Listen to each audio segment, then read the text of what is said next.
అరణ్యంలో విక్రమార్కుడు మరియు బేతాళుడు, ఒక మాయానుభూతి కథ. ఒకప్పుడు ఉజ్జయినికి రాజుగా విక్రమాదిత్యుడు పాలిస్తూ ఉన్నాడు. ప్రజలందరికీ న్యాయంగా పాలిస్తూ ధైర్యవంతుడిగా, జ్ఞానవంతుడిగా పేరు పొందాడు. అతని రాజ్యంలో అనేక మాయలు, తంత్రాలు, యంత్రాలు ఉన్నప్పటికీ, అతడు ఎప్పుడూ న్యాయం కోసం నిలిచేవాడు. ఒకనాడు అతని కొలువులోకి ఒక తంత్రికుడు వచ్చి, మహారాజా!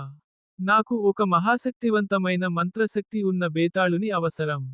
కాని అతడు గహన అరణ్యంలో ఓ వృక్షంపై వేలాడుతూ ఉంటాడు. మీరు అతడిని తీసుకురాలేరు, అన్నాడు. విక్రమార్కుడు చిరునవ్వుతో, ధైర్యమే నా ఆయుధం, సత్యమే నా మార్గం. నేను ఆ బేతాళుని తీసుకొస్తాను, అని శపథం చేశాడు. అలా మొదలైంది విక్రమార్కుని అరణ్యయాత్ర. అరణ్య ప్రవేశం. ఆ అరణ్యం దట్టమైన అడవులతో, ఎడారి గాలులతో, జంతువుల కేకలతో నిండి ఉంది. రాత్రి సమయంలో ఆ అడవిలో అడుగు వేయడమే చాలా కష్టం. కాని విక్రమార్కుడు ధైర్యంగా అడుగులు వేస్తూ, చేతిలో ఖడ్గంతో ముందుకు సాగాడు.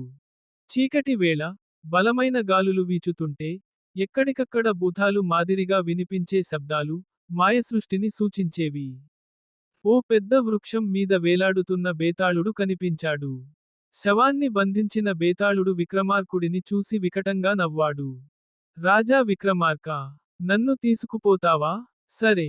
కాని నేను ఒక కథ చెబుతాను. దానిని నీవు శ్రద్ధగా వినాలి. ఆ కథకు ఒక ప్రశ్న ఉంటుంది. నీవు జవాబు చెప్పకపోతే నీ తల పగలగొట్టేస్తాను. చెప్పగలిగితే నేనే తిరిగి వృక్షంపైకి ఎగిరిపోతాను. విక్రమార్కుడు అంగీకరించాడు. అందుకే బేతాళుడు మొదటి కథను ప్రారంభించాడు. ఒక గ్రామంలో ఇద్దరు స్నేహితులు ఉండేవారు, హరిశ్చంద్రుడు మరియు రాజు. వాళ్ళిద్దరూ ఒకే బాల్యంలో పెరిగారు. ఇద్దరికీ ఒకే ఊరిలో ఒకే అమ్మాయి, రూపవతి, పై ప్రేమ పుట్టింది. ఆ అమ్మాయి అందరికీ అందం, వాగ్దానంలో తేజోమయంగా ఉండేది. ఒకరోజు ఆ అమ్మాయి ఇంటికి నిశితంగా దొంగలు దొంగతనానికి వచ్చారు. అమ్మాయిని కూడా తీసుకెళ్లారు. ఇద్దరు స్నేహితులు కలిసి గడప దాటారు.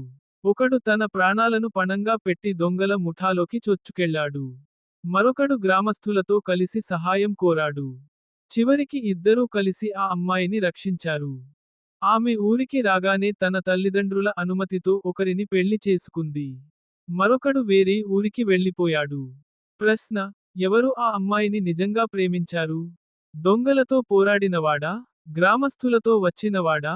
విక్రమార్కుడు తడబడకుండా జవాబిచ్చాడు. దొంగలతో ప్రాణాలు పణంగా పెట్టి పోరాడినవాడు నిజమైన ప్రేమికుడు.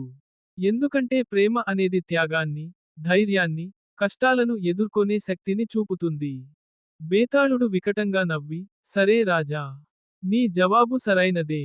కాని ఇప్పుడు నేను తిరిగి నా వృక్షంపైకి వెళ్తున్నాను, అని ఎగిరిపోయాడు. విక్రమార్కుడు తడబడకుండా జవాబిచ్చాడు.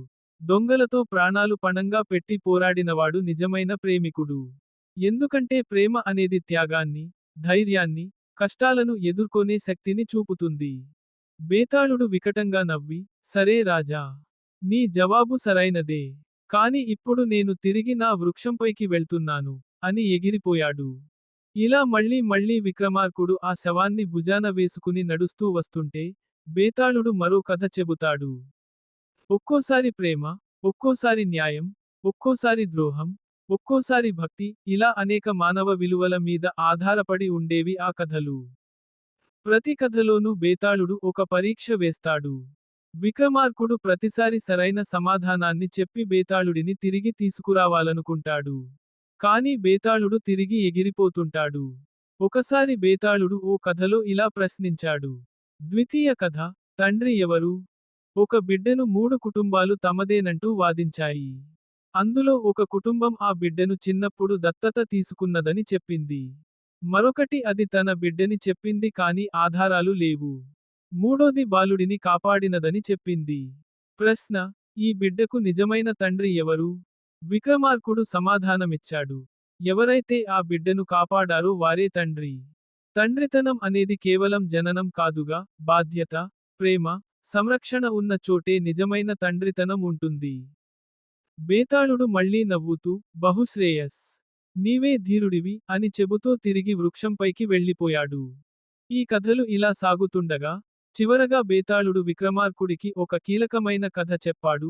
తానే ఎలా శపించబడి ఈ స్థితికి వచ్చాడో, మరియు ఆ తంత్రికుడు నిజంగా ఏమి కోరుతున్నాడో. అంతటివరకు విక్రమార్కుడు ఆ తంత్రికుడు కోరినట్లే బేతాళుడిని తీసుకువచ్చాడు. కాని చివరి కథ విన్న తరువాత విక్రమార్కుడికి తెలిసింది, ఆ తంత్రికుడు బేతాళుని తల కొట్టి తాంత్రిక శక్తులు సంపాదించాలన్న పాప కోరికతో ఉన్నాడని. వెంటనే విక్రమార్కుడు తన ఖడ్గంతో తంత్రికుని బలహీనతలు తెలుసుకుని అతనిని మాయచేశాడు. బేతాళుడు ఆనందంతో ఇలా చెప్పాడు. రాజా విక్రమార్క, నీవు నన్ను భౌతిక బంధనాల నుండి విముక్తి చేశావు. నీ ధైర్యానికి, న్యాయానికి నమస్సులు. ఇకపై నేను నీకు సహాయకుడిగా ఉంటాను. అలా విక్రమార్కుడు ఆ మాయా అడవిలోంచి బయటపడి తన రాజధానికి తిరిగాడు. ప్రజలందరూ ఆయన ధైర్యాన్ని ప్రశంసించారు. ఆ బేతాళుడు మాయా ప్రపంచాన్ని విడిచి విక్రమార్కుని స్నేహితుడిగా మారాడు. ఈ కథ మానవ ధైర్యం, బుద్ధి, న్యాయం మీద ఆధారపడింది.